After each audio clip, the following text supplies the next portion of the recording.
आज के इस वीडियो में एनटीएससी स्टेज 2 के जो 51 to 60 क्वेश्चंस हैं उनको हम कर रहे हैं। तो 51st क्वेश्चन है इसमें, let ABCD be a square of side 20 centimetre, the area of the square PQRS in centimetre square, interior to ABCD show in the figure. ये फिगर में अपने पास दिखा रखा है, एबीसीडी स्क्वायर है, इसके इंटीरियर में जो पीक्यूआरएस ये जो अपने पास बन रहा है, स्क्वायर नाम दिया इसको, इस स्क्वायर से बनेगी, इसका एरिया हमने फाइंड आउट करना है। ऑप्शंस दिखा रखे हैं। गिवन के अकॉर्डिंग जो स्क्वायर की जो साइड है वो है 20 और ये यहां से 10 दिखा रखा है, यहां पे भी 10। इसका मतलब अगर हम चेक करते हैं इस पैरेललोग्राम, इसको पैरेललोग्राम हम नाम दे सकते हैं ANCL को, क्योंकि इसमें अपोजिट साइड्स इक्वल और पैरेलल।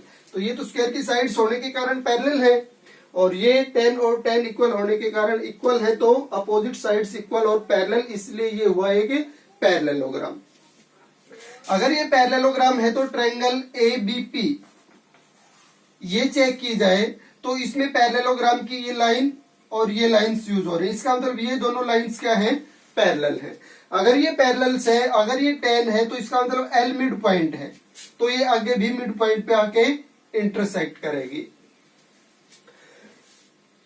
या इसकी जरूरत भी नहीं है हमें ज्यादा, क्योंकि हमें इनका एरिया ही चाहिए।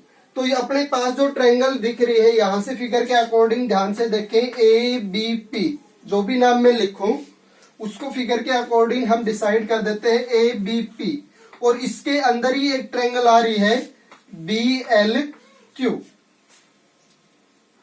तो कोरस्पॉन्डिंग के अकॉर्डिंग अगर इसका नाम ले लेते हैं हम, तो B एंगल दोनों में कॉमन, A वाला L के कोरस्पॉन्डिंग होना था, BAP लिख दिया हमने, तो B कॉमन, L वाला A के कोरस्पॉन्डिंग, P वाला Q के कोरस्पॉन्डिंग। ये दोनों ट्रायंगल्स अपने पास सिमिलर होंगे, सिमिलर होंगी। ये लाइन इसके पैरेलल है तो कोरस्पॉन्डिंग एंगल्स इक्वल होने के कारण, और सिमिलर ट्रायंगल्स की साइड्स का जो एरिया का जो रेशियो है वो कोरस्पॉन्डिंग साइड्स के रेशियो के स्क्वायर में आएगा। तो इसका मतलब इन दोनों ट्रायंगल्स के एरिया का जो रेशियो होगा कोरस्पॉन्डिंग साइड्स के रेशियो के स्क्वायर में। तो अगर इस छोटे वाले ट्रायंगल को चेक करें तो इसमें साइड आती है 10, और अगर कंप्लीट ट्रायंगल को चेक करते हैं इसको हम, तो इसकी साइड है 20। इन कोरस्पॉन्डिंग साइड्स की बात कर रहे हैं हम, BL और AB। BL और AB दोनों कोरस्पॉन्डिंग है। इसका मतलब छोटे वाली ट्रायंगल में AB आती है 10 और BL है अपने पास, AB है 20, कंप्लीट ट्रायंगल को यूज करें तो, और BL है 10।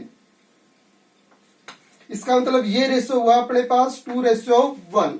तो इनके साइड्स के रेशियो के स्क्वायर में होगा इसके एरिया का रेशियो 4:1। इसका मतलब अगर पूरी ट्रायंगल में 4 पार्ट्स बनेंगे तो एक पार्ट हिस्से में आएगा इसके, तो इसका मतलब 3 पार्ट यहां रहेंगे। तो इसका मतलब इसका एरिया हमने x यूनिट मान लिया। तो इस हिस्से में कितने आने थे, LQPA में 3, तो ये हो जाएगा 3x। सेम कंडीशन बाकी ट्रायंगल्स पे भी लगेगी। इस साइड में जो बनेगी ADN, इस पे भी यही कंडीशन है, इसमें ये लाइन इसके पैरेलल बनेगी। तो इसका मतलब अगर इसका x होगा तो ये जो अपने पास क्वाड्रिलेटरल शेप दिख रही है इसका एरिया हो जाएगा 3x। सेम यही कंडीशन यहाँ पे, तो ये x, तो इस क्वाड्रिलेटरल शेप का 3x। अगर इसका x चूज करते हैं तो इस क्वाड्रिलेटरल शेप का कितना हो जाएगा, 3x। ये अपने पास जो ट्रायंगल्स हम बोल रहे हैं जिनका हमने नाम लिया है ADN ABP, इनको हम कॉन्ग्रुएंट प्रूव कर सकते हैं। इसलिए अगर ये इस पार्ट को x चूज कर रहे हैं तो बाकी में भी जो छोटा पार्ट आएगा वो x ही होगा। सेम वे से ट्रायंगल्स बने हैं अपने पास। इसका मतलब अब अगर हम चेक करते हैं तो जो ट्रायंगल हम लिख रहे हैं ADN, ये यहाँ पे ADS लिखना चाहिए था हमने। ADS का मतलब हमने ये ट्रायंगल यूज की थी ADS, और अब कौन सी यूज कर रहे हैं, ADN। ADN का मतलब ये ट्रायंगल होगी जिसमें हमने x, 3x और x को लिखा है। इस ट्रायंगल का एरिया हम बता सकते हैं क्योंकि इसका बेस हमें पता है 10 और इसकी हाइट हमें पता है 20। और इस ट्रायंगल में वैसे हम पार्ट्स के अकॉर्डिंग एरिया चेक करें तो इसमें आ रहा है x, 3x और नीचे x। इस ट्रायंगल की बात कर रहे हैं हम। x 3x और x, इसका मतलब इसमें हो गए टोटल 5x, और इसका एरिया वैसे निकालें बेस इंटू हाइट के अकॉर्डिंग, तो 1/2 बेस 10 और हाइट 20, तो 2 से ये डिवाइड होके 10, इसका मतलब 5x की वैल्यू यहां से 100 बन रही है। तो x की वैल्यू कितनी आएगी, इसका मतलब 20। और हम पूरे स्क्वायर में चेक करें तो PQRS ये पार्ट है अपने पास, इस पार्ट के अलावा कितना एरिया बनता है, 5x और 3 और 3 6, 11x और 5x 16x एरिया बनता है, और प्लस में PQRS के अलावा जो एरिया है वो कितना है 16x, और प्लस PQRS, इसका मतलब पूरे स्क्वायर का एरिया हो गया। अगर पूरे स्क्वायर की साइड अपने पास 20 है तो एरिया कितना आएगा इसमें 400। अब 16x की वैल्यू चूज करें तो x की जगह हमने कितना फाइंड आउट किया है 20, तो 16x कितना हो जाएगा 320 plus PQRS is equal to 400। तो PQRS की वैल्यू निकालेंगे तो इसका एरिया कितना आएगा 400 माइनस 320 यानी 80 सेंटीमीटर में दे रखी है, तो ये सेंटीमीटर स्क्वायर। इसका मतलब अपने पास सेकंड ऑप्शन इसका सही हो जाएगा।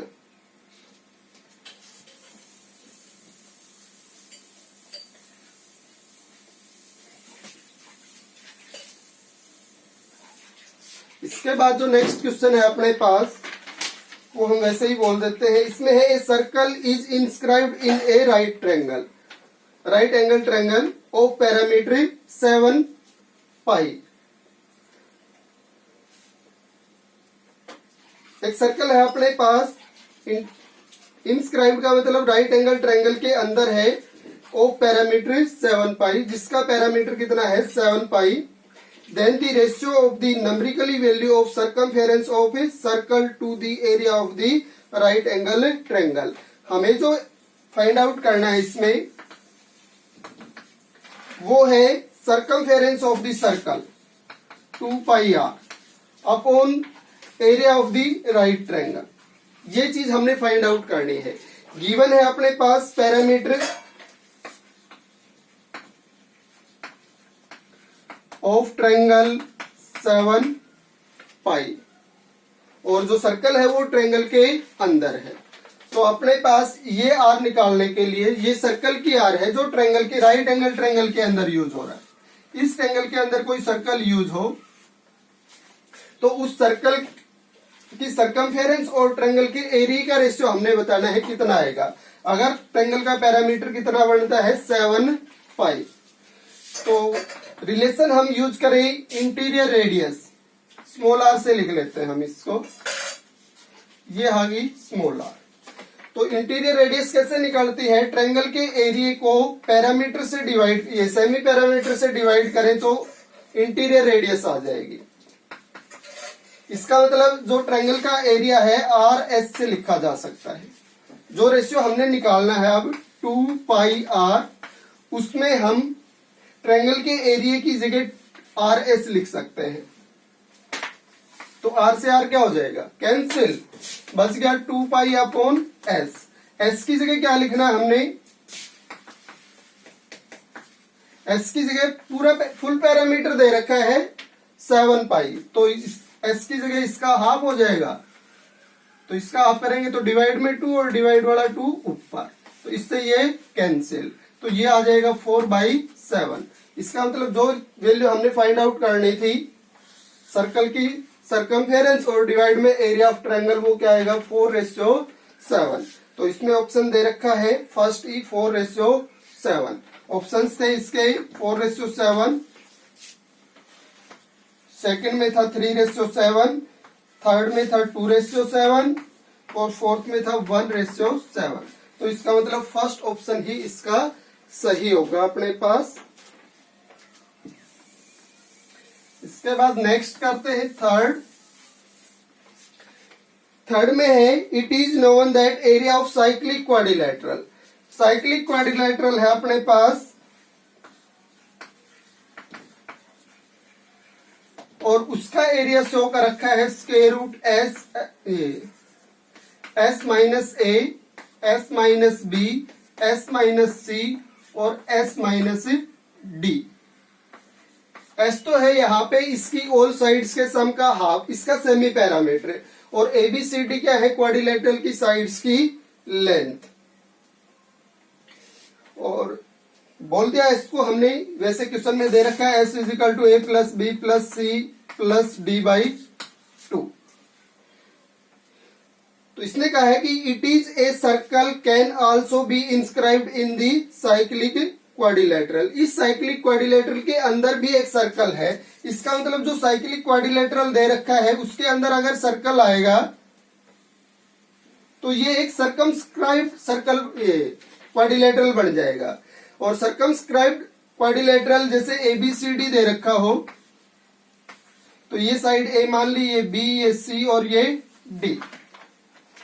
अगर ये सर्कमस्क्राइब्ड सर्कल है तो सर्कमस्क्राइब्ड सर्कल में अपने पास कंडीशन क्या होती है कि अपोजिट साइड्स का सम दूसरी अपोजिट साइड्स के सम के इक्वल होता है। ए प्लस सी इक्वल होता है बी प्लस डी। ये अपने पास एनसीईआरटी की बुक में भी है जिसमें प्रूव करवा रखा है। एबीसीडी एक साइक्लिक क्वाड्रिलेटरल है जिसमें ए बी प्लस डी को इक्वल प्रूव करवाया है A D plus B C के। इसका मतलब इसमें अपोजिट साइड्स का सम क्या होता है, इक्वल दूसरी अपोजिट साइड्स के सम के। तो इसका मतलब अगर ये सर्कमस्क्राइब्ड सर्कल बन रहा है, इसके अंदर भी एक सर्कल आ रहा है, तो वहां से हम ये चीज यूज कर सकते हैं। और ये चीज हमने एस की जगह लिखनी है क्योंकि जो अपने पास ऑप्शंस दे रखे हैं वो एबीसीडी में ही है। और जो चीज इसमें हमने फाइंड आउट करनी है वो है एरिया ऑफ दिस क्वाड्रिलेटरल। जो क्वाड्रिलेटरल है उसका एरिया निकालना है। और उसमें ऑप्शंस दिखा रखे हैं, इसमें स्क्वायर रूट ए बी का स्क्वायर, सी डी का स्क्वायर प्लस में, और सेकंड ऑप्शन है square root A B C D, third option में है स्क्वायर रूट ए सी का स्क्वायर प्लस ए सी का स्क्वायर लिख रखा है दोबारा से। और फिर है फोर्थ ऑप्शन में दे रखा है स्क्वायर रूट ए डी का स्क्वायर और प्लस में बी सी का स्क्वायर। ये ऑप्शन इसमें डाल रखे हैं। तो ऑप्शंस में ना आए पहले हम इसकी सिंप्लीफिकेशन चेक कर लेते हैं। एस, अब हमने एस को चेक करना था, वो क्या है, इन 4 नंबर्स के सम का हाफ। और हमने कहा कि एससी जो है वो बीडी के इक्वल लिखी जा सकती है या बीडी एससी के इक्वल। अगर एससी को हम बीडी के इक्वल लिखे तो एक ही नंबर यहाँ पे 2 बार ऐड नहीं हो जाएगा। इसका मतलब ए प्लस सी, और बीडी की जगह भी ए प्लस सी लिख ले हम इसमें। तो ए प्लस सी तो ये था और इनकी दोनों की जगह भी क्या आ गया, ए प्लस सी बाई 2। तो इसका मतलब ये क्या आ जाएगा, 2a प्लस 2c बाई 2। और डिवाइड करें तो a प्लस सी, यानी s को हम a प्लस सी भी लिख सकते हैं। तो s इजिकल टू क्या लिखा जा सकता है, a प्लस सी। और b प्लस डी भी लिख सकते हैं क्योंकि a प्लस सी किसके इक्वल है, b प्लस डी के। तो जो इसमें ये जो रिजल्ट दे रखा है इसमें s की जगह a प्लस सी भी लिख सकते हैं और b प्लस डी भी लिखा जा सकता है। एस की जगह क्या एक बार तो ये प्रोडक्ट खोल लेते हैं दो ब्रैकेट्स की। इन 2 ब्रैकेट्स की जो प्रोडक्ट आएगी x प्लस ए और x plus B Y identity के अकॉर्डिंग, तो सेम टर्म का स्क्वायर प्लस में अनसेम टर्म्स, तो माइनस कॉमन ले ले तो a प्लस बी एस, और प्लस में दोनों की प्रोडक्ट, तो माइनस ए और माइनस बी की प्रोडक्ट ए बी। इसी वजह से अगली दोनों ब्रैकेट्स की जो प्रोडक्ट है वो क्या होगी, S square minus C plus D S और प्लस में सी डी। इसको रफ कर लेते हैं अब हम।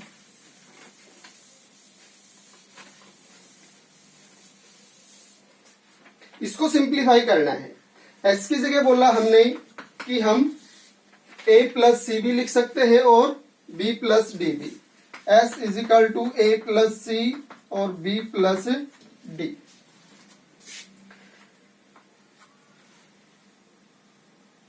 ये हुआ अपने पास। a प्लस सी वाली टर्म्स को एक साथ यूज कर लेते तो शायद बेटर रहता। अपने पास s की जगह a प्लस सी रखें तो इसमें बनेगी नहीं बात अब, है ना। यहां से इन दोनों ब्रैकेट्स की प्रोडक्ट हम पहले यूज करते हैं और इन दोनों ब्रैकेट्स की फिर यूज करते हैं, तब ज्यादा बेटर रहता है। इसका मतलब फर्स्ट और थर्ड की प्रोडक्ट करनी थी, तो इसमें बी की जगह क्या आ जाता है, यहाँ पे सी आ जाता है, और सेकंड और फोर्थ की करेंगे तो बी और डी आ जाएगा। इसका मतलब सी की जगह बी आ जाएगा इसमें। ये चीजें यूज करनी थी हमने, जो गलती कर दी थी वो आगे कैलकुलेशन की समझ में आ गई अपने पास। अब एस की जगह ए प्लस सी यूज कर देते हैं, यहाँ ए प्लस सी का स्क्वायर हो जाएगा ये, माइनस ए प्लस सी, और एस की जगह क्या आएगा, ए प्लस सी और प्लस में एस सी। ये फर्स्ट ब्रैकेट का पार्ट है। सेकंड ब्रैकेट में अगर यहाँ बी प्लस डी है तो एस की जगह हम क्या यूज कर सकते हैं, बी प्लस डी बी, तो ये हो जाएगा बी प्लस डी का square minus B plus D, और एस की जगह फिर से बी प्लस डी और plus B D. A plus C into A plus C का स्क्वायर, यहाँ पॉजिटिव और यहाँ पे क्या आएगा, नेगेटिव। इसका मतलब ये रिजल्ट क्या बन जाएगा, 0। इसी तरह इसमें ये b प्लस डी का स्क्वायर बनेगा, एक ही ब्रैकेट दो बार प्रोडक्ट में आएगी तो, और यहाँ पॉजिटिव b प्लस, तो इसका मतलब ये दोनों क्या हो जाएंगे, कैंसिल। इसका मतलब फर्स्ट ब्रैकेट में जो रिजल्ट बचेगा ओनली एस सी, और सेकंड ब्रैकेट में जो बचेगा वो ओनली बी डी। तो ये रिजल्ट बचा फर्स्ट में एस सी और सेकंड में बी डी। तो एबीसीडी की प्रोडक्ट आ गई। तो इस चीज को हम आगे कभी क्वेश्चंस में भी यूज कर सकते हैं। ये कंडीशन किस टाइप की थी, सर्कल के सर्कमस्क्राइब क्वाड्रिलेटरल और इसके सर्कमस्क्राइब्ड एक सर्कल। तो यहां से अगर हमें क्वाड्रिलेटरल का एरिया निकालना हो, इस कंडीशन से अगर क्वाड्रिलेटरल का एरिया निकालना हो, 4 साइड्स गिवन हो, तो 4 साइड्स की प्रोडक्ट का हम स्क्वायर रूट लेके इसका एरिया फाइंड आउट कर सकते हैं।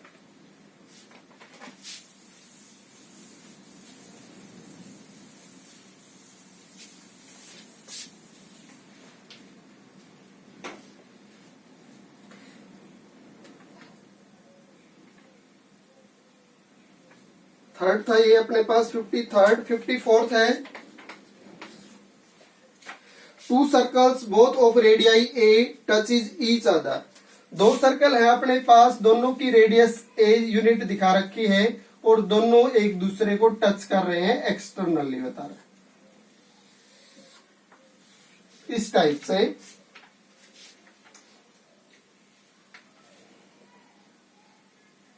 ऑफ देम, फिर इसके बाद ईच अदर के बाद है and each of them touches internally a circle of radius 2a। अब इनको और ये जो है इंटरनली टच करेंगे, एक और जो सर्कल आएगा जिसकी साइड 2a होगी, तो इसका मतलब इनको टच करता हुआ एक सर्कल और हमने यूज करना है। इसकी जो साइड होगी, ये रेडियस जो होगी वो 2a यूज करनी है हमने। तो इसकी जो रेडियस है वो a है, इसकी भी जो रेडियस आएगी अपने पास वो क्या होगी, a, और ये अपने पास टोटल क्या होगी, ये टोटल तो अपने पास ये 2a a ये हो जाएगी, a ये और a ये, इसका मतलब 4a। तो इसका मतलब जो अपने पास कैपिटल सर्कल दिख रहा है उसका डायमीटर 4a, तो रेडियस गिवन थी 2a। इसका मतलब इसका जो सेंटर होगा वो इसके ये टचिंग पॉइंट पे आ जाएगा। आगे क्या बोल रहा है अपने पास, then the radius of a circle which touches all these 3 circles is. इन तीनों सर्कल्स को टच करने वाला एक और सर्कल हमने ड्रॉ करना है और उसकी रेडियस फाइंड आउट करनी है। यानी इन तीनों को जो टच करने वाला सर्कल बनेगा वो ऐसे बनेगा, और इसकी रेडियस हमने फाइंड आउट करके दिखानी है इस क्वेश्चन में। तो इसकी रेडियस को r मान लेते हैं हम, ये r, ये a, इसी वे से यहां तक ये इसकी रेडियस और ये ऊपर वाले की रेडियस। हमने जो फाइंड आउट करनी है r की वैल्यू। एक वेरिएबल है अपने पास, जो ऑप्शंस है वो किसमें दिखा रखे हैं, a में ही दिखा रखे हैं। इसका मतलब r की वैल्यू a में निकल सकती है अगर एक इक्वेशन भी अपने पास बन जाए।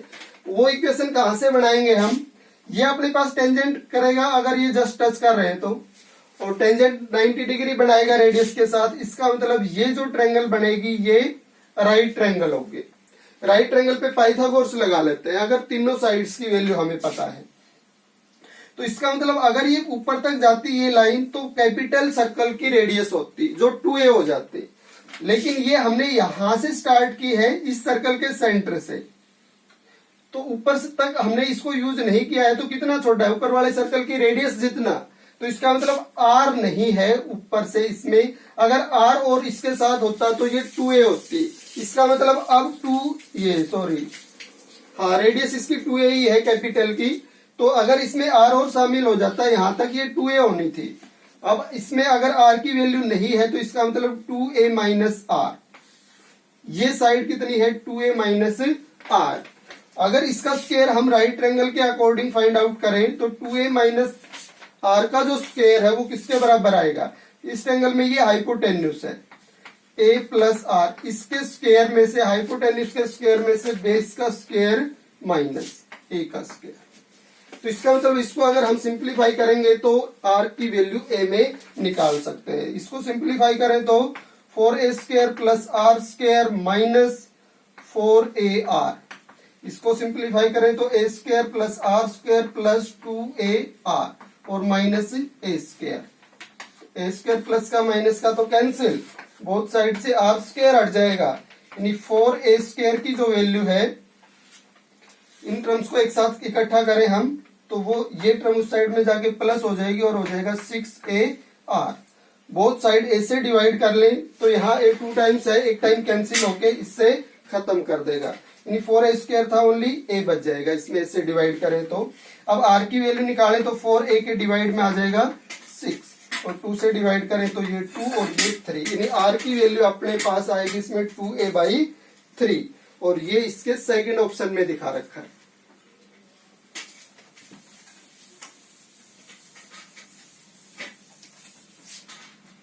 इसके बाद 25th क्वेश्चन करते हैं। इसमें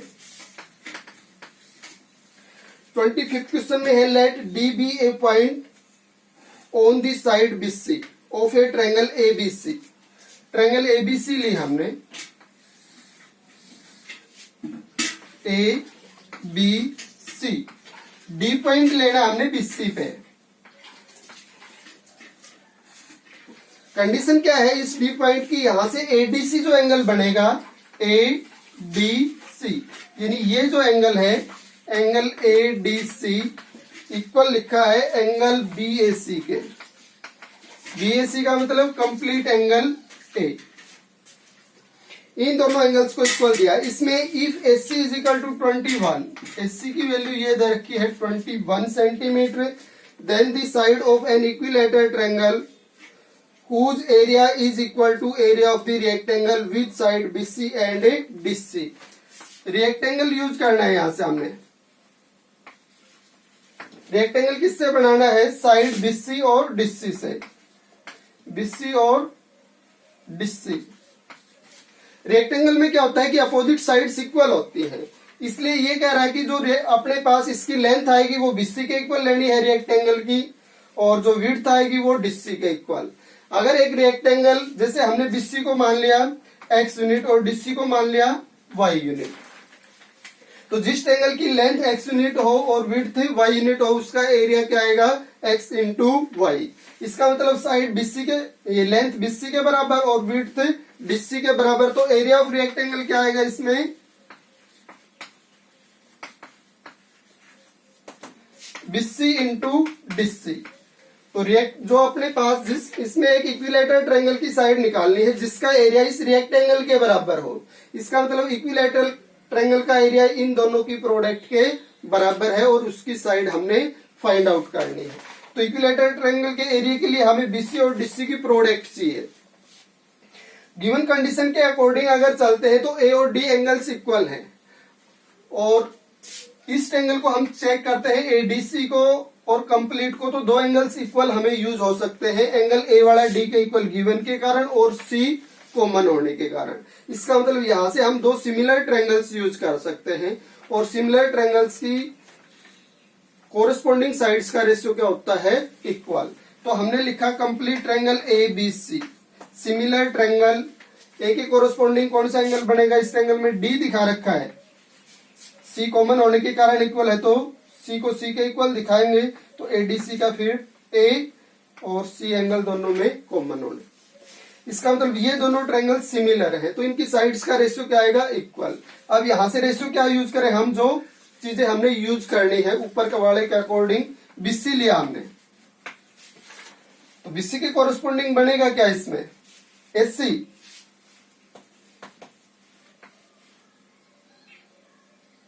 या बीसी अपॉन बीसी और डीसी की प्रोडक्ट चाहिए ना हमें, तो इसका मतलब यहां डीसी लिख लेते हैं। एसी किसकी साइड लिख रहे हैं हम, इस साइड, इस ट्रायंगल की, और इस ट्रायंगल की साइड्स को हमने नीचे लिखा है, तो इस ट्रायंगल की साइड डीसी को नीचे लिखा, और फिर डीसी के कोरोस्पोंडिंग इस साइड में क्या बनेगी, एससी। तो इन चीजों को यूज करके हमने ये रेशियो यूज कर लिया कोरोस्पोंडिंग साइड्स का, ये इक्वल होगा। अगर यहां से आप क्रॉस प्रोडक्ट करते हैं तो एससी स्क्वायर किसके इक्वल आ जाएगा, बीसी इंटू डीसी। अगर यहां से समझ में नहीं आया है तो सिमिलर तो होगी दो एंगल्स के कारण। अब इसको यूज करें, हमने कोरोस्पोंडिंग साइड्स का ये रेशियो कैसे यूज किया है, हमने बीसी चाहिए था, इसलिए हमने स्टार्टिंग में क्या लिख लिया, बीसी, और इसके कोरोस्पोंडिंग इसमें क्या बन गई, एससी, और बीसी के साथ प्रोडक्ट में क्या चाहिए थी, डीसी। तो अब इस साइड में क्या लेते हैं हम, डीसी, इस ट्रायंगल की साइड डीसी और इस ट्रायंगल की साइडों को हमने नीचे लिखा, इसलिए पहले क्या लिखा, डीसी, और फिर डीसी के कोरोस्पोंडिंग चेक किया तो इसमें क्या बन गई, एससी, तो ऊपर आ गई एससी। यहां से क्रॉस प्रोडक्ट करवा के सिंप्लीफाई कर लिया। तो जो डीसी और बीसी की जो प्रोडक्ट है, यानी एरिया ऑफ रिएक्टेंगल है डीसी और बीसी की प्रोडक्ट, वो क्या है, एससी का स्क्वायर, और एससी कितनी दे रखी है, 21, तो 21 का जो स्क्वायर है बीसी और डीसी की प्रोडक्ट आ जाएगी, और ये क्या है फिर, area of equilateral triangle.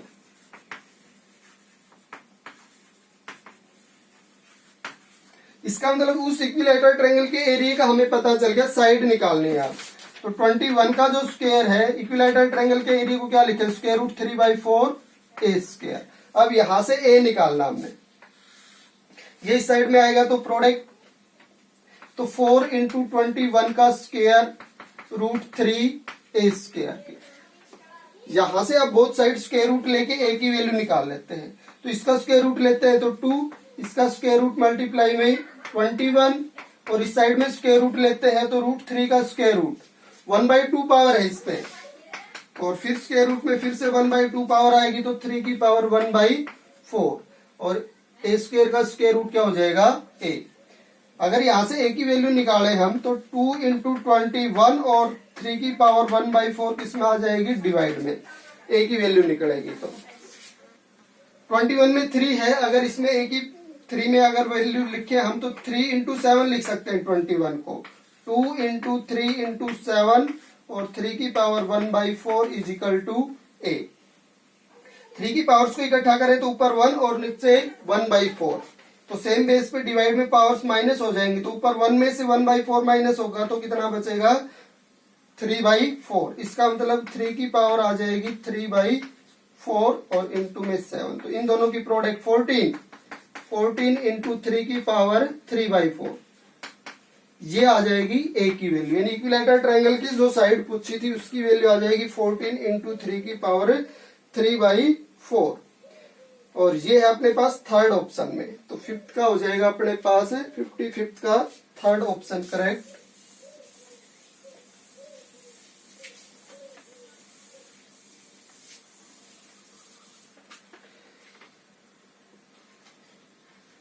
Fifty six को हम लास्ट में करेंगे, इसमें बताएंगे हम थोड़ा बाद में। 57 कर लेते हैं पहले, जिसमें है x प्लस 1 की पावर 4, इसको डिवाइड करना है हमने किससे, x माइनस 1 की होल क्यूब से, then the value of remainder at x is equal to 1। तो इसमें रिमाइंडर निकालना है at x is equal to 1 पे। हमें पता है अगर हम क्यूबिक पोलिनोमियल से किसी पोलिनोमियल को डिवाइड करेंगे तो मैक्सिमम डिग्री अपने पास रिमाइंडर में कितनी आएगी, 2। तो इसका मतलब क्यूसेंट और जब डिवाइडेंट वाली जो रिलेशन है अगर उसको यूज करें तो इसको डिवाइड करना है। ये डिवाइडेंट हो गया, डिवाइडेंट किसके इक्वल आना चाहिए, डिवाइजर इनटू क्यूसेंट, कुछ भी मान लिया हमने क्यू एक्स, और प्लस में रिमाइंडर, और रिमाइंडर इसमें अगर 3 डिग्री के पोलिनोमियल से डिवाइड करेंगे तो 2 डिग्री में आना चाहिए। तो 2 डिग्री में रिमाइंडर मानने तो A X square plus B X plus C, ये रिमाइंडर हो गया। तो इसको हम ऐसे एक्सप्रेस करके लिख सकते हैं। अब इसमें x की वैल्यू 1 पे हमने रिमाइंडर निकालना, ये रिमाइंडर की वैल्यू निकालनी है। तो इस पूरे एक्सप्रेशन में अगर x की जगह हम 1 पुट करें तो ये क्या आएगा अपने पास, 1 प्लस 1 की पावर 4। यहाँ x की जगह 1 आएगा तो ये 0 हो जाएगा, 0 इंटू क्यू एक्स पूरा 0। इसका मतलब ये वैल्यू अपने पास x की जगह जब 1 रखते हैं तो ये वैल्यू किसके इक्वल बनती है, रिमाइंडर के इक्वल। और वो रिमाइंडर क्या आ जाएगा फिर इसमें, x की जगह 1 होगा तो a plus B plus C, और a प्लस बी प्लस सी की वैल्यू क्या आ गई, यहाँ 1 प्लस 1 2 और 2 की पावर 4 16, ये 0 हो गया, a प्लस बी प्लस सी। किसकी वैल्यू आ गई है, a प्लस बी प्लस सी। अपने पास जो रिमाइंडर था r था वो हमने चूज किया था 2 डिग्री में A X square plus B X और प्लस सी, और इसकी हमने वैल्यू निकालनी थी एट x इजिकल टू 1। तो हमने पुट किया इस रिमाइंडर में x इजिकल टू 1, तो x की जगह 1 पुट करते हैं तो ये 1 का स्क्वायर होके 1 ही रहेगा, और 1 a के साथ प्रोडक्ट होके a, यहाँ फिर से 1 रखेंगे तो 1 b के साथ प्रोडक्ट होके b प्लस c। यानी रिमाइंडर की जो वैल्यू है x इजिकल टू 1 पे क्या बनेगी, a plus B plus C, और वो ऊपर वाले के अकॉर्डिंग कितनी आनी चाहिए, a प्लस बी प्लस सी 16। इसका मतलब रिमाइंडर की वैल्यू x की वैल्यू 1 के ऊपर कितनी होगी, 16। और ये ऑप्शन दिखा रखा है अपने पास थर्ड इसमें। तो ये था 57th क्वेश्चन जिसका थर्ड ऑप्शन करेक्ट होगा। इसके बाद है 58।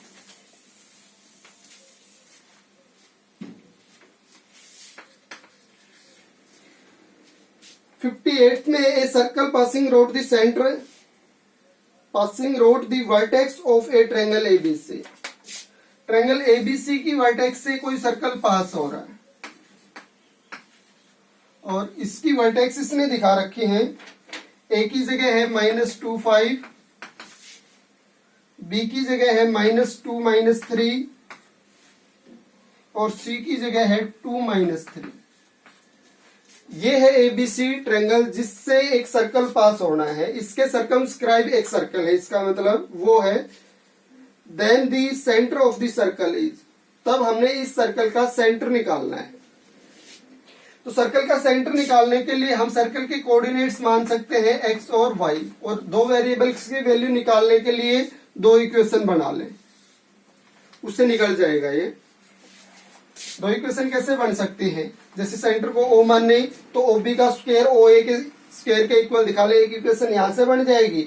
OB के स्क्वायर को OC के स्क्वायर के इक्वल दिखा ले, एक इक्वेशन यहां से। दो वेरिएबल में दो इक्वेशन बन गई, दोनों को सिंप्लीफाई करेंगे तो x और y की वैल्यू आ जाएगी। लेकिन अगर हमने इसको थोड़ा जल्दी सोल्व करना है तो अगर इसकी साइड्स की लेंथ निकाल के हम चेक कर ले, अगर ये राइट ट्रायंगल बन रही है तो राइट ट्रायंगल में हाइपोटेन्यूज का मिड पॉइंट ही सर्कम सेंटर होता है, क्योंकि राइट ट्रायंगल का जो हाइपोटेन्यूज का मिड पॉइंट होता है वो तीनों वर्टेक्स से इक्वल डिस्टेंस पे, और तीनों वर्टेक्स से इक्वल डिस्टेंस पे जो पॉइंट होगा वो सर्कल का ट्रायंगल के सर्कम सर्कल का सेंटर आएगा। तो यहां से अगर डिस्टेंसेस अगर हम निकाल के चेक करेंगे इसमें, तो ए बी कितनी आएगी, स्क्वायर रूट इन दोनों का डिफरेंस 0 और इन दोनों का डिफरेंस 8, तो 8 का स्क्वायर, यानी कि ए बी कितनी आएगी इसमें 8। उसके बाद अगर एससी ले तो एक्स कोऑर्डिनेट्स का डिफरेंस 4 और y कोऑर्डिनेट्स का डिफरेंस 8, 4 का स्क्वायर 16 और 8 का स्क्वायर अपने पास 64। इसका मतलब ये बनेगा 70 और √80। √80 के फैक्टर करें तो 16 इंटू 5 यानी 16 का √4 √5 लिख सकते हैं हम इसको।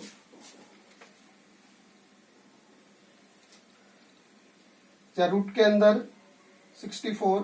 अब रहेगी BC। BC का स्क्वायर अगर हम फाइंड आउट या BC ही फाइंड आउट करें तो BC में x कोऑर्डिनेट्स का डिफरेंस 4, y कोऑर्डिनेट्स का डिफरेंस अपने पास पॉजिटिव नेगेटिव यूज करेंगे तो 0 बनेगा। इसका मतलब ये 4 का स्क्वायर। तो यहां से चेक कर रहे हैं तो AC में अपने पास 4 का स्क्वायर और AB में 8 का स्क्वायर। इसका मतलब AC के स्क्वायर की वैल्यू AB और BC के स्क्वायर के सम के बराबर है। तो यहां से AC स्क्वायर बन रहा है AB square plus BC square. अगर ऐसा बन रहा है तो ये राइट ट्रायंगल है और इस राइट ट्रायंगल में AC क्या है, हाइपोटेन्यूज। तो अगर ये राइट ट्रायंगल है तो इसके सर्कमसेंटर, इसका जो सर्कमसेंटर होगा वो हाइपोटेन्यूज का मिड पॉइंट। तो AC का जो मिड पॉइंट है वो इसका सर्कमसेंटर का सर्कम सर्कल का सेंटर हो जाएगा। तो AC का मिड पॉइंट निकाले मिड पॉइंट थ्योरम से तो x कोऑर्डिनेट्स के सम का हाफ, तो इनका सम 0 बनता है, 0 का हाफ 0, और इनका सम करवाएं तो 2 और 2 का हाफ फिर 1। तो इसका मतलब AC का मिड पॉइंट कितना बनेगा इसमें 0 1। तो जो सर्कल इसके सर्कमस्क्राइब बनेगा उसका सेंटर आ जाएगा 0 1। तो ये ऑप्शन अपने पास इसमें दे रखा है सेकेंड पार्ट, सेकेंड ऑप्शन में ये जो वैल्यू है 0 1 वाली। तो 58 में ऑप्शन हो जाएगा सेकेंड करेक्ट।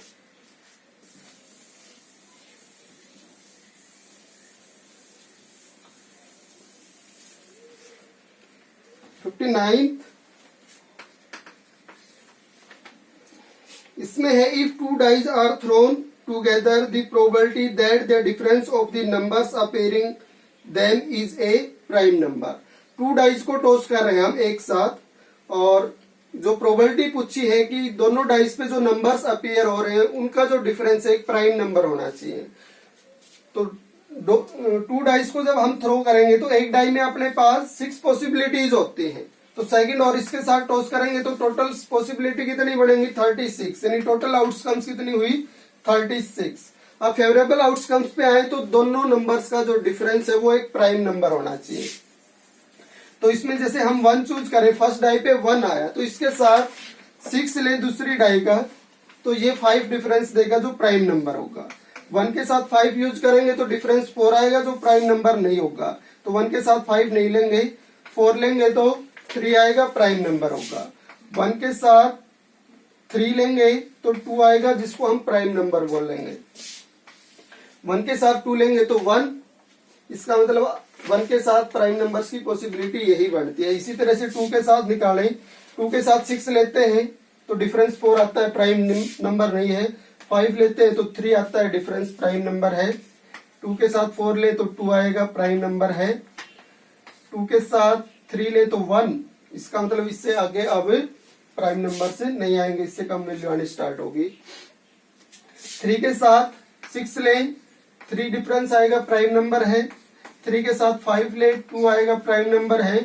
3 के साथ 4 ले तो 1, इसका मतलब आगे इससे कम वैल्यू आनी स्टार्ट हो जाएंगी।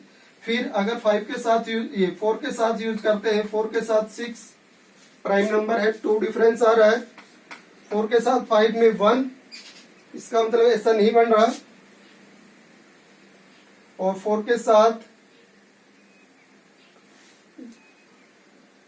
5 में 1, 4 के साथ 4 ले तो 0, 4 के साथ 3 ले तो 1 और 2 ले तो कितने का डिफरेंस हुआ फिर इसमें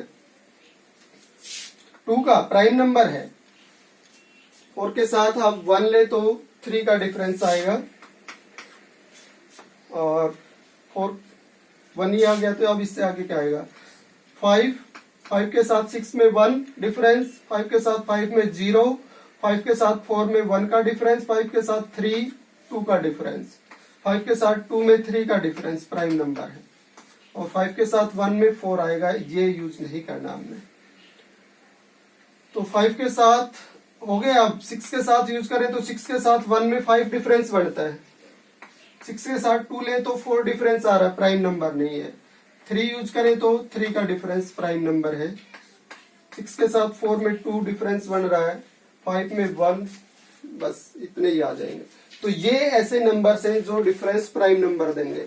1 2 3 4 5 6 7 8 9 10 11 12 13 14 15 16 बनने थे अपने पास। 1 2 3 4 5 6 7 8 9 10 11 12 13 14 15। इसमें 3 वाले में शायद हमने छोड़ दिया था इसको जल्दी। 3 के साथ 6 लिया तो 3, 3 के साथ 5 में 2 और 3 के साथ 4 में 1 और 3 के साथ 1 और बनता है अपने पास, जिसमें 2 डिफरेंस आता है जो एक प्राइम नंबर है। इसका मतलब ये 16 रिजल्ट ऐसे हैं जो डिफरेंस के बाद एक प्राइम नंबर रिजल्ट देते हैं। और अब इनको डिवाइड करें हम 4 से, तो 4 से ये डिवाइड होके 4 और ये 9। इसका मतलब जो नंबर्स इस पे अपीयर हो रहे हैं दोनों डाइस पे, उनका डिफरेंस प्राइम नंबर आए उसकी प्रोबेबिलिटी क्या होगी 4/9। और ये है अपने पास सेकंड ऑप्शन में। 60th क्वेश्चन जो है वो है स्टैटिक्स वाले में से। इसमें है ऑब्जर्व द फॉलोइंग डाटा। कुछ डाटा दे रखे हैं जिसमें क्लास दे रखी है अपने पास और फ्रीक्वेंसी दे रखी है। क्लास है 0 से 20, 20 से 40, 40 से 60 और 60 से 80 और 80 से 100। फ्रीक्वेंसीज है इनकी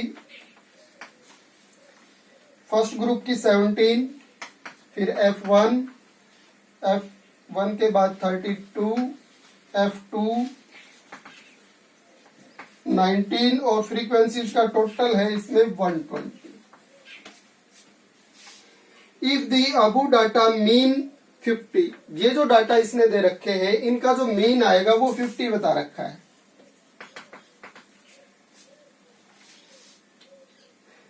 then missing frequency F1 and F2 are respectively. अब इसमें मिसिंग फ्रीक्वेंसी निकालनी, 2 वेरिएबल निकालने हैं, 2 इक्वेशन बनानी पड़ेंगे। तो एक तो इनके सम से ही बन जाएगी, तो इनका सम अगर हम करवाते हैं तो ये कितना हो जाएगा 49। 49 में अगर 19 यूज करें हम तो 68। 68 में प्लस होना रहेगा F1 और F2 और 68 इस साइड में आके माइनस होगा तो ये रिजल्ट कितना बचेगा फिर माइनस होने के बाद 52 F1 और F2। इसका मतलब दोनों फ्रीक्वेंसीज हैं उनका सम तो 52 बनना चाहिए। अब एक जो मीन गिवन है उसके अकॉर्डिंग एक इक्वेशन और बनाते हैं। अब मीन कैसे निकालें, क्लास दे रखी है तो पहले क्लास मार्क, तो इसका कितना हो जाएगा 10, दोनों के सम का हाफ। यहां से क्लास मार्क 30, फिर 50, 70, 90।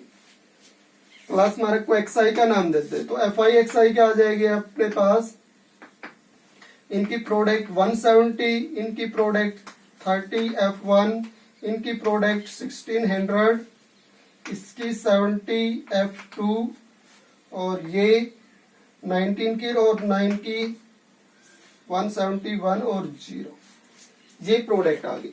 अब इनका सम अगर हम निकालें तो summation of fi xi is equal to, ये कितना हो गया 3310, कितना और ऐड करना रह गया 170 तो 3480 और प्लस होना क्या रहेगा इसमें 30 F1 प्लस 70 F2, ये है।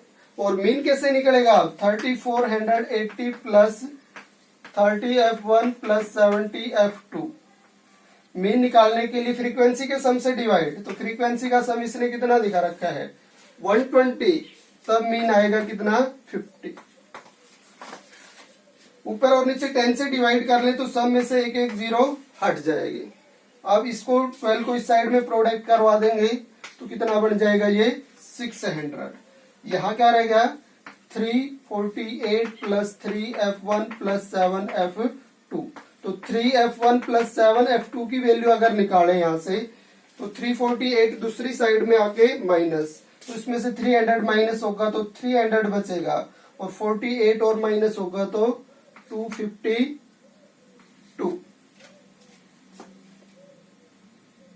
ये वैल्यू आ गई अपने पास इसकी।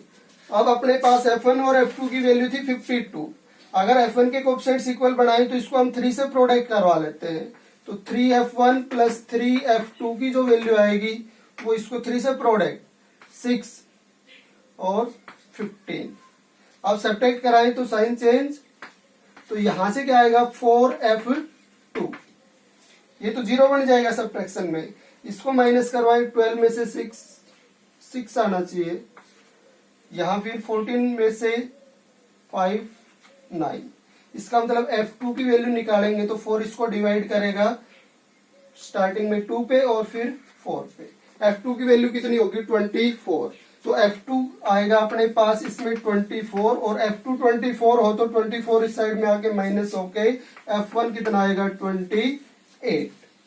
ये है अपने पास इसका लास्ट क्वेश्चन था ये इसका, जिसमें F2 की वैल्यू आ गई 24 और F1 आ गया 28। ये सेकंड ऑप्शन में दे रखा है। अब इसमें एक क्वेश्चन और रह गया था अपने पास बीच में, उसको करते हैं हम। हालांकि उसको हम शॉर्टली वैसे भी बता सकते थे, लेकिन वैसे इसको हमने एक बार एक्सप्लेन करना था इसलिए हमने इसको रोक लिया था। इसमें है लेट 56 क्वेश्चन था। इसमें है let ABC be a triangle with sides ABC। कोई भी ट्रायंगल ले ले हमने ABC। तो अब इसकी साइड्स को लिखें तो A के अपोजिट आएगी उसको A, B के अपोजिट B और ये C। ये साइड्स है इसके। Then length of the median of the triangle formed by the medians of the triangle ABC are। ABC triangle के मीडियंस से ट्रायंगल बनाने है। अब हमने इसका मीडियन ये हो गया, AD नाम दे दिया इसका, BECF। ये इस ट्रायंगल्स के मीडियंस यूज हो गए। अब क्वेश्चन ये कह रहा है कि इन मीडियन से जो ट्रायंगल बनेगी उस ट्रायंगल के मीडियंस इसकी साइड्स के साथ कंपेयर करवाने हमने। तो मीडियंस अपने पास है AD, BE और CF। अब AD, BE और CF से जो ट्रायंगल बनेगी उसको कंपेयर करवाना है साइड्स के साथ। तो इन मीडियन से एक ट्रायंगल बनाते हैं हम स्टार्टिंग में। तो हमने इस मीडियन से एक ट्रायंगल बनाने के लिए D पॉइंट से CF के, ये स्मॉल c है, साइड की लेंथ के लिए लिखा था। हमने D पॉइंट से CF के पैरेलल और इक्वल ये लाइन ड्रॉ की है और इस पॉइंट को हमने D तक EFG नाम दे दिया। जैसे ये जो लेंथ ली है हमने किसके इक्वल है, ये GD is equal to CF और GD पैरेलल भी ली है CF। इसका मतलब जो गिवन ट्रायंगल थी जिसके मीडियन दे रखे थे उसमें दो मीडियंस को हमने यूज कर लिया है। AD हो गया और ये CF के बराबर हो गया।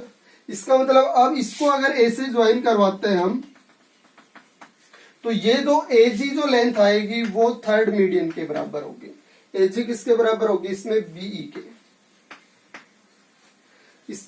इसको हम प्रूव करके दिखाएंगे। इसका मतलब गिवन ट्रायंगल के तीनों मीडियन से हमने एक ट्रायंगल बना ली है AGD। इस ट्रायंगल में हम ये प्रूव करवा देंगे जो इंटरसेक्शन पॉइंट ये जो आया है अपने पास, इसको कुछ नाम देते हैं हम GH नाम दे दिया हमने। H जो है अपने पास मिड पॉइंट है इस साइड का। तो जो ट्रायंगल अपने पास AGD बनी है मीडियन से, उसका अगर H मिड पॉइंट हो जाए तो ये उस ट्रायंगल का क्या होगा, मीडियन AH। और AH की लेंथ हम कंपेयर करवा देंगे AB से। इसका मतलब जो मीडियन से जो ट्रायंगल बन रही थी उसके मीडियन को हम इस ट्रायंगल की साइड से कंपेयर करवा सकते हैं। अब AH को AB से कंपेयर करवाएंगे हम। तो सबसे पहले तो हम ये बता दें कि जो AG है वो AB के BE के इक्वल कैसे आएगी। तो हम बोलेंगे जैसे इसको ज्वाइन करवाया हमने जी से बी को, जी से बी को ज्वाइन करवाएंगे तो जी बी जो है अपने पास पैरेलल बनेगी इसके और इक्वल भी। इसका रीजन देंगे हम। अभी जैसे हमने ये पैरेलल बनाया तो यहां से इसको एक बार और ज्वाइन करवाओ जी से एफ। जी से एफ को अगर हमने ज्वाइन करवाया तो जो अपने पास जी एफ सी और डी, जी एफ सी और डी, इस क्वाड्रिलेटरल को हम थोड़ा हाईलाइट कर देते हैं। ये जो क्वाड्रिलेटरल अभी हमने दिखाया है ये एक पैरेललोग्राम है और इसका रीजन है इस लाइन के ये जो लाइन ली थी हमने पैरेलल और इक्वल थी, इसलिए अपोजिट साइड्स इक्वल होने के कारण ये क्या बन गया एक पैरेललोग्राम। अगर ये पैरेललोग्राम है तो इसका मतलब ये जो साइड है अपने पास ये इसके अपोजिट साइड्स के पैरेलल और इक्वल। जी एफ पैरेलल है सी डी के पैरेलल और इक्वल। अगर ये सी डी के पैरेलल है तो सी डी से आगे अपने पास जो बी डी बन रहा है वो इसी लाइन का पार्ट है, इससे आगे प्रोड्यूस हो रहा है, इसी लाइन को हमने प्रोड्यूस करवा रखा है। इसका मतलब अगर ये पार्ट इस लाइन के पैरेलल बन रहा है तो इसके भी पैरेलल बनेगा और इसके भी पैरेलल बन रहा है।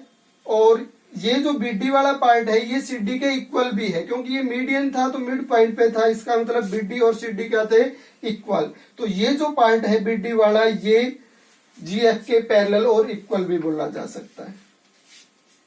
इसके बाद हो गया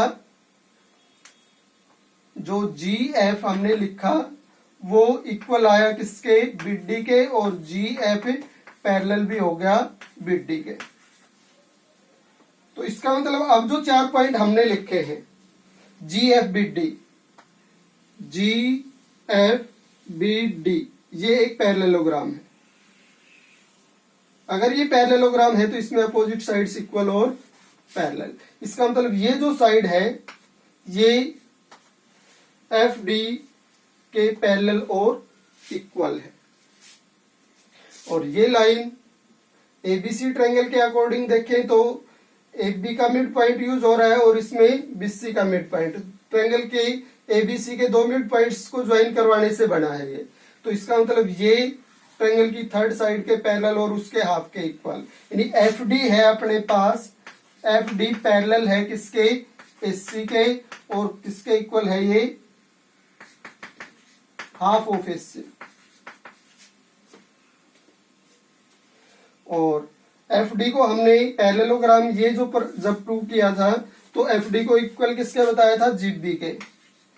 तो जीबी इक्वल हो गया एफ डी के और हाफ ऑफ एससी के भी। फिर तो जीबी ये जो लाइन है ये एफ डी के इक्वल होने के कारण किसके भी इक्वल होगी, हाफ ऑफ एससी, और हाफ ऑफ एससी को ए भी लिख सकते हैं हम। इसका मतलब जो जीबी बना अपने पास ये एससी के हाफ के यानी ए ई के इक्वल और पैरेलल। तो इसका मतलब ये क्या हो गया, एक पैरेललोग्राम।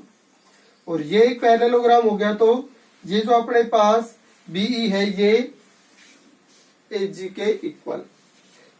तो बीई अपने पास मीडियन था स्टार्टिंग में, तो जो थर्ड मीडियन था बीई वो किसके इक्वल आ गया, एच जी के। यही चीज हम प्रूव करवाने जा रहे थे कि हम इस ट्रायंगल के तीनों मीडियंस यूज करते हैं। स्टार्टिंग में ये लिया, ये किसके इक्वल आया, सी एफ के कंस्ट्रक्शन से, ए डी ऑलरेडी इसमें यूज हो रहा था, और जो अपने पास तीसरा बचा था बीई वो एच जी के। इसका मतलब तीनों मीडियन से जो ट्रायंगल बनेगी वो ए जी और डी होगी। और ए जी डी में अब हम क्या प्रूव करवाने जा रहे हैं कि जो एच है वो मिड पॉइंट है किसका, जीडी का। तो इसका मतलब अगर एच मिड पॉइंट प्रूव हो जाता है जीडी का तो जो ए जी डी ट्रायंगल बनाई थी ए जी डी उसका मीडियन बन जाएगा ए एच। तो ये मिड पॉइंट कैसे आएगा कि हमने पैरेललोग्राम प्रूव करवाया जी एफ डी और बी को, तो ये इसके डायगोनल्स हैं और डायगोनल्स मिड पॉइंट पे इंटरसेक्ट करते हैं। जी एफ डी और बी एक पैरेललोग्राम है और ये इसके डायगोनल्स, इसलिए मिड पॉइंट पे इंटरसेक्ट करेंगे। तो इसका मतलब ये जो एच पॉइंट है ये मिड पॉइंट है जीडी का, क्योंकि ये डायगोनल का इंटरसेक्शन पॉइंट हो गया इस पैरेललोग्राम में GFDB में। एच मिड पॉइंट आ गया अपने पास, इसका मतलब ये जिस ट्रायंगल की हम बात कर रहे हैं AGD की, उसका मीडियन बढ़ गया। अब इस मीडियन की लेंथ को हम कंपेयर करवाएंगे किससे? AB से। AB का कितना पार्ट है ये बताना है हमने। तो F पहले से मिड पॉइंट था, तो इसका मतलब हम इस पूरे सिस्टम को 4A मान लेते हैं, ये 4x मान लिया हमने। तो यहां तक A से F तक 2x हो जाएगी AB। AB को चूज कर रहे हैं हम 4x। आगे कितनी बच जाएगी? 2x। और अगर ये डायगोनल है, दो इक्वल पार्ट्स में डिवाइड हो रहा है, तो इसका मतलब x और x। इसका मतलब जो AH मीडियन बना था, AH में कितने x आएंगे? x और 3x, 2x 3x हो जाएंगे। यानी AH जो अपने पास मीडियन से बनी ट्रायंगल का मीडियन है, उसकी वैल्यू आ रही है 3x और AB की वैल्यू थी 4x। इसका मतलब AH और AB का जो रेशियो आएगा, जो मीडियन से जो ट्रायंगल बनेगी उसके जो मीडियन की वैल्यू आएगी, वो कंप्लीट ट्रायंगल की साइड का कितना होगा? 3/4। यानी AH is equal to 3/4 AB। हो गया क्लियर? इसका मतलब अपने पास 3/4 होंगे उसके मीडियंस की लेंथ ट्रायंगल की साइड्स का। हम इसको जल्दी कैसे सोल्व कर सकते थे अगर हमने इसको समझना नहीं होता? बगैर समझे इसका जल्दी ऑप्शन कैसे टिक कर सकते थे? इसमें इतनी कैलकुलेशन की जरूरत थी ही नहीं, क्योंकि एग्जाम में हम ऐसा नहीं कर सकते। अगर अपने पास ऑप्शनल है तब ऑप्शनल एग्जाम में हम जल्दी से जल्दी क्वेश्चंस को हिट करने की कोशिश करते हैं। तो अगर ये अपने पास सब्जेक्टिव होता तब इसमें इतना हमें करने की जरूरत थी। शायद थोड़ा कम समझ में आया हो, मुझे भी ऐसा लग रहा है कि इसमें कैलकुलेशन ज्यादा थी। जल्दी हिट करना होता तब क्या करते हैं? क्वेश्चन के अकॉर्डिंग है ट्रायंगल ABC, इसका मीडियन लेना है हमने। तो ये जर्नल ट्रायंगल है, तो जर्नल ट्रायंगल को हम अपनी सुविधा के अकॉर्डिंग एक इक्विलैटरल ट्रायंगल चूज कर लेते हैं। मान लिया कि ABC ट्रायंगल हम एक इक्विलैटरल मान लें, तो अगर ये किसी भी ट्रायंगल पे लागू हो रहा है ये रूल, तो इक्विलैटरल पे तो लागू होगा ही होगा। तो हर ट्रायंगल पे लागू हो रहा था, तो किस पे भी होना था? इक्विलैटरल पे भी। तो हमने इस ट्रायंगल को इक्विलैटरल चूज कर लिया, और इक्विलैटरल ट्रायंगल में जो मीडियन होगा उसकी हाइट के बराबर होता है। इसका मतलब इक्विलैटरल ट्रायंगल में मीडियन की जो लेंथ आएगी स्क्वायर रूट 3/2a। अगर ये साइड ए ली है हमने, तो इसके मीडियन की लेंथ क्या आएगी? Root 3/2a। अब फिर हमने इसको साइड मान के एक और ट्रायंगल बनानी है और उसका मीडियन निकालना है। अगर किसी ट्रायंगल की दूसरी जो ट्रायंगल बनानी है हमने, उसकी साइड मान ली b, और जो किसके बराबर आई? इसके मीडियन के। अब किसी इक्विलैटरल ट्रायंगल की साइड ये हो तो उसका मीडियन क्या होगा? साइड का रूट 3/2। इसका फिर से रूट 3/2 कर देंगे तो कितना आ जाएगा? 3/4। तो इसको हम इक्विलैटरल ट्रायंगल चूज करके डायरेक्ट कर सकते हैं। तो इसकी मीडियन से जो ट्रायंगल बनेगी उसका जो मीडियन होगा वो मीडियन का रूट 3/2a करके डायरेक्ट 3/4a दिखा सकते हैं।